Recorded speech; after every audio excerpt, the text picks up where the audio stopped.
नत्र यहाँसम्म आउँछ कि पानी। यो नदीले खारेको यहाँसम्म भेटाएको छ। यो पहिले यो बुट्टादेखि माथितिर आउनुहुन्थ्यो कहिले पनि। Hello everyone, welcome to back new vlog. I hope सबैजना सन्चै हुनुहुन्छ होला। अनि हामी पनि सन्चै छौँ। अनि आजको मौसम चाहिँ पुरै राति 12 बजेबाट पानी पर्ला हो। अनि पानी पुरै के अहिले त सानो परेको त्यति ठुलो परेको छैन, झिमझिम झिमझिम झिमझिम झिमझिम गरिरहेको छ। अनि बिहान बाख्रा फुकाउनु भनेको 8 बजे 8:30 बजीतिर बाख्रा फुकाउनु भनेको बाख्रै फुकाउनु दिएको छैन। त्यो पानी परेर अब यो पानीमा नचर्लान् भनेर सबै घाँसहरू पनि पानी परिसकेको छ भनेर बाख्रा फुकाइएको छैन। बिदिन्छ कि भनेर वेट गरे पानी बित्दिएको छैन। त पुरै झिमझिम झिमझिम गरिरहेको छ सानो तोरले। अहिले खिच्ने बेला पनि पुरै मोबाइलमै पानी परिरहेको छ अलिअलि। अनि धन्न हिजो मकै गोरी सिद्धियो। अनि बेलुकातिर म त ग्वाला गयो।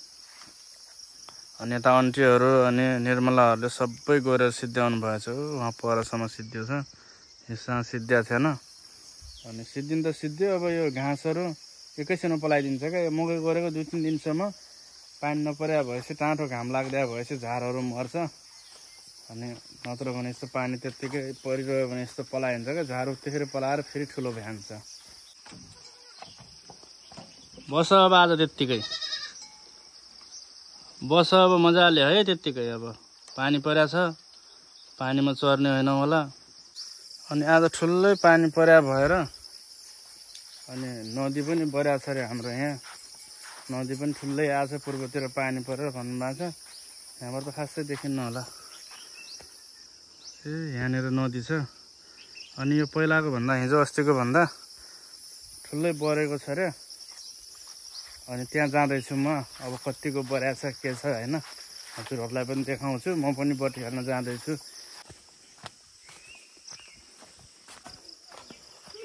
नदी अस्तिको भन्दा बढिरहेको रहेछ।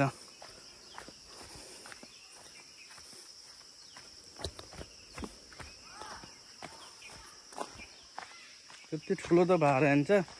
अझ योभन्दा पनि ठुलो आउँछ, योभन्दा पनि ठुलो आउँछ। अलिक पछितिर आउला, असारको महिनातिर। यति माथिसम्म आएर हुन्छ क्या पछि त। आज त्यति ठुलो त रहन्छ, तर अस्तिको भन्दा चाहिँ ठुलो हो।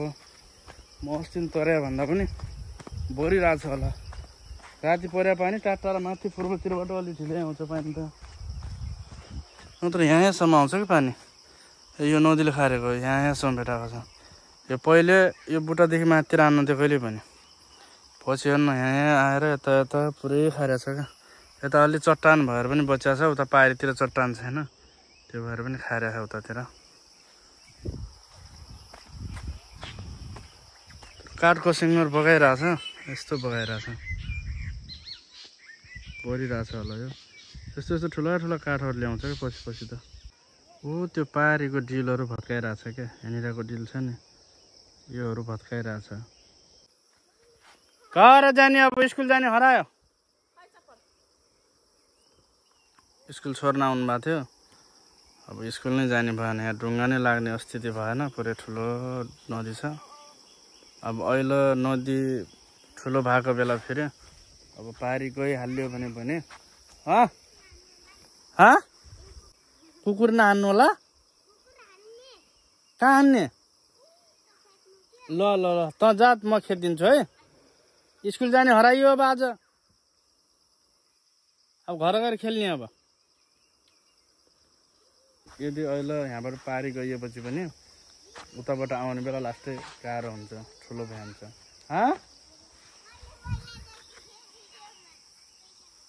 मलाई देख्यास हो। स्कुल जाने बच्चाहरू त फर्किसके। अब म के बस्नु नदिउँ, म पनि फर्केँ। कहाँ जान्लाइस्? हेर्न स्कुल बिदा छ। अनि सरकारी स्कुलहरू त बिदा रहेछ। बोर्डिङमा पढ्ने बाबुहरूलाई पनि स्कुल छुट्टीको आज। यहाँ सधैँ यस्तै हुन्छ क्या, नदीले गर्दाखेरि स्कुलहरू छुट्टी राख्छ। नदीमा कहिले चलाउने मान्छे हुँदैन, कहिले नदी ठुलो हुन्छ। अब बर्खाको टाइममा त सधैँ छुट्ने हो। अनि म पनि लागेँ घरतिर। अहिले पानी अलि बित्या छ। ए आमा भात खानु त होला। भात खाएर बाख्रा पकाउने होला।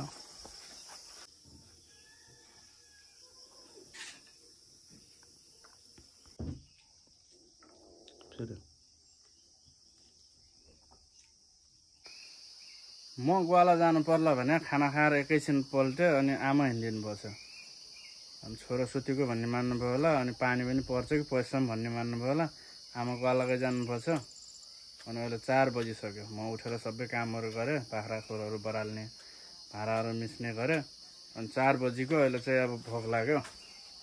अनि बासी भात छ कि नै, बासी भात बोक्नुपर्छ। दुखिरहेको छ पेटमा चाहिँ? त्यो अमृत खाएर झन् दुख्दैन त? मिठो छ? शुद्धि भयो?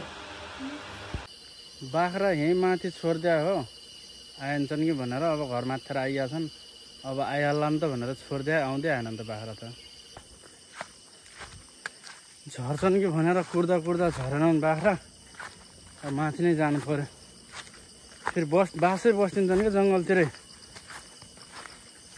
घरमाथिमा जङ्गल भएर हो किन हो, बाख्रा जङ्गलमै बस्दिन्छन्।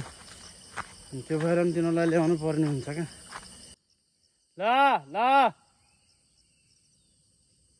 ल ल पर्खीमा लाउन कहाँ पुग्यो होला नि त यार। जताकतै खोजियोले कहीँ भेटाएन। रात पनि पर्लाएको, माथि जङ्गलतिर जानु पनि डर लाग्लाएको। म उतातिर खोजिरहेको थिएँ, बाख्रा यताबाट चाहिँ परतिर, म पश्चिमतिर खोजिरहेँ, बाख्रा पूर्वतिरबाट झरेर पनि घर आइसकेका छन्। म चाहिँ बनैभरि डुली डुली खुद्दासम्म खोजेर कहाँबाट भेटिनु घर आइसकेका छन्। अनि म पनि भर्खरै घर आइपुगेँ। बरु पसिनै बनाएँ बाख्राले आज डुलायो। अनि अब त्यो नछोड्ने भने चाहिँ के हुन्न, पहिले छोडिदिने भने चाहिँ आउलान् भनेर छोडिदिने भने यस्तै हुन्छ खोज्ने। अनि साँझ भइसक्यो। आजलाई भ्लग यति नै। भ्लग कस्तो लाग्यो, भ्लग मन पऱ्यो भने चाहिँ लाइक, सेयर, कमेन्ट अनि सब्सक्राइब गरिदिनु होला। भेटौँला नेक्स्ट भ्लगमा। Bye by.